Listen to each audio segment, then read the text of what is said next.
Okay, we've spent a lot of time just dealing with sine and cosine and tangent and how they relate. But let's look at some other identities. Today we're going to look at a couple more. These are called the sum and difference identities. So let's think about this. Consider for a moment if we had sine of 45 plus 60. Well, obviously, this is equivalent to sine of 105. But the real question is, does the expression actually equal sine of 45 plus sine of 60? So let's calculate this out. So if I grab my calculator, and this one's in degrees. Let me do something real quick. Somebody had borrowed mine.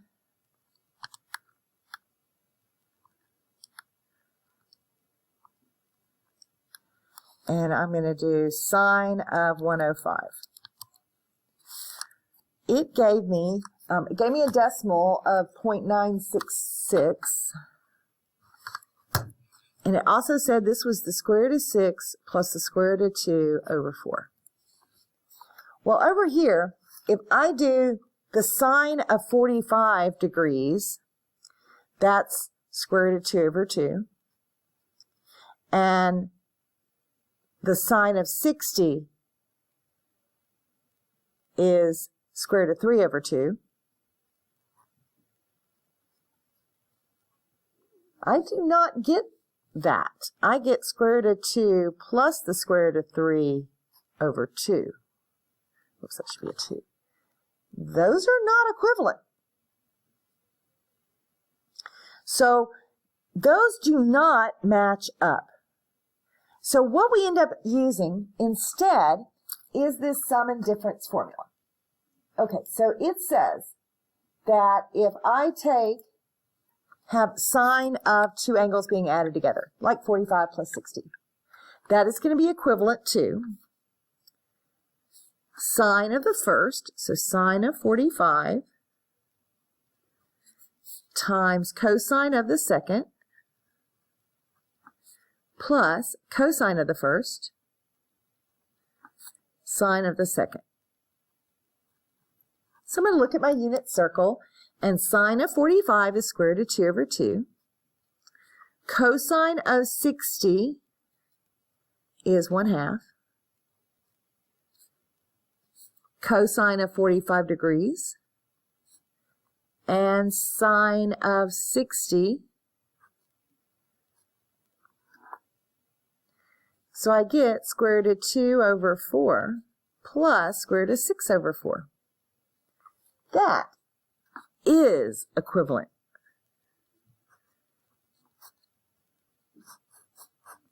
Let's try another one. 75 degrees. Well, to get 75 degrees, that would be, well, let's see, 30 plus 45. Okay, so that's the same as sine of 30 plus 45. So I do the sine of 30, cosine of 45, plus cosine of 30, sine of 45. So sine of 30, 1/2, square root of 2 over 2. Cosine of 30, sine of 45.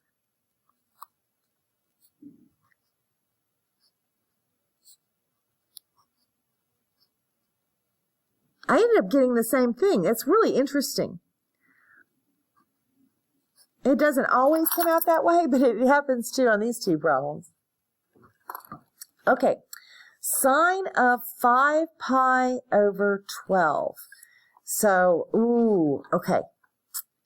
Let me think about my fractions. I'm just going to use the ones in the main quadrant right now. So we have pi over 6, pi over 4, and pi over 3. Those are the most common denominators. So I'm going to convert those all to over 12. So this would be the same as 2 pi over 12. This would be 3 pi over 12. And this is 4 pi over 12. Can I combine those in any way to get 5 pi over 12? Well, I could add these. So that'd be the same as sine of pi over 6 plus pi over 4. Sine of pi over 6 cosine of pi over 4 plus cosine of pi over 6 times sine of pi over 4. So sine of pi over 6 is 1/2, square root of 2 over 2, square root of 3 over 2, times square root of 2 over 2. Oh my gosh, it's the same thing.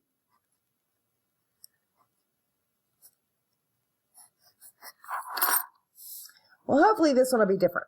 15. Whew. Ooh, I can't get them that way. I'd have to actually subtract two numbers. So this one, I'm going to do cosine of 45 degrees minus 30 degrees.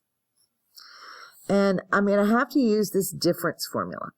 So that's going to be cosine of the first times cosine of the second plus sine of the first times sine of the second. Okay, so this would be square root of 2 over 2. Cosine of 30 is square root of 3 over 2. Square root of 2 over 2 times 1/2. Square root of 6 over 4 plus square root of 2 over 4.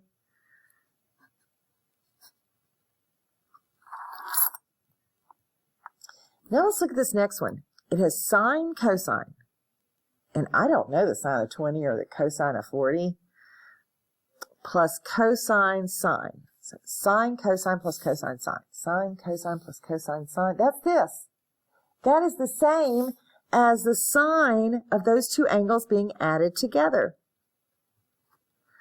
Oh, that's just sine of 60.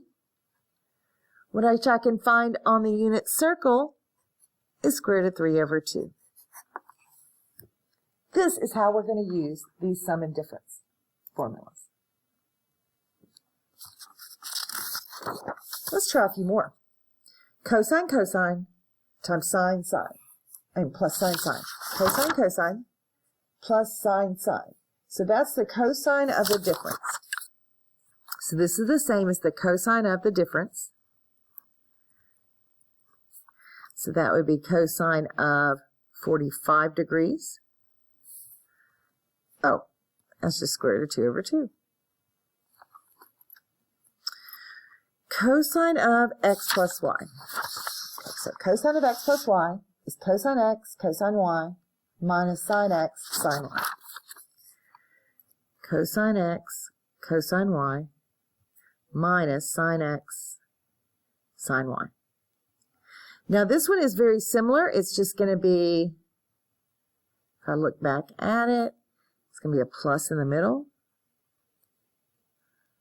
Sine y. Let's see if anything happens here. Oh, those two cancel. And now I have two of those things. It's simplified. Now the last two with sum and differences are tangents.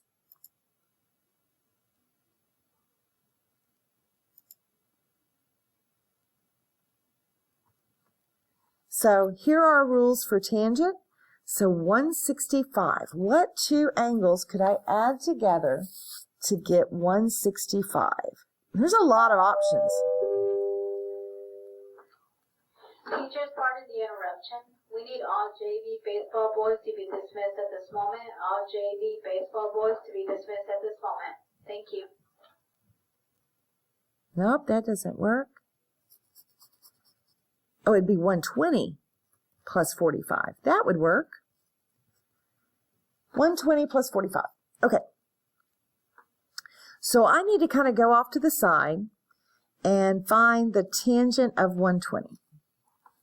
So tangent of 120 would be square root of 3 over negative 1. So negative square root of 3.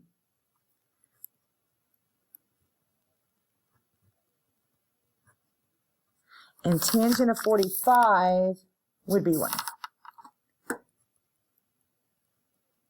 All right, so let's fill in the formula. We're adding, so it'd be tangent of the first plus tangent of the second minus, and over 1 minus tangent of the first times tangent of the second. Well, we found out what tangent of 120 was. That's negative square root of 3 plus tangent of 45 over 1 minus negative square root of 3 times 1. So negative square root of 3 plus 1 over 1 plus the square root of 3. And that's it. Ooh, pi over 12. Okay, so pi over 6, that's 2 pi over 12. Pi over 4, that's 3 pi over 12. Ooh, okay. So let's find tangent of 2 pi over 12. That'd be tangent of pi over 6. So 1 over the square root of 3. And tangent of 3 pi over 12 is the same as pi over 4, which is 45 degrees, which is a 1. Now this one I'm going to have to subtract. I'm going to take the tangent of 3 pi over 12 minus 2 pi over 12. So the formula is here. It says take the tangent of the first minus the tangent of the second over 1 plus tangent of the first times tangent of the second. So tangent of 3 pi over 12 is 1 minus 1 over the square root of 3. Bottom is going to be 1 plus 1 over the square root of 3 times 1. Now, I do not like fractions within fractions, so I'm going to clean this up just a little bit. I'm going to multiply the top by the square root of 3 and the bottom by the square root of 3, and it's make it a little bit nicer. So when I distribute that, I would get square root of 3 minus 1, and then I get square root of 3 plus 1. And that just looks a little bit better.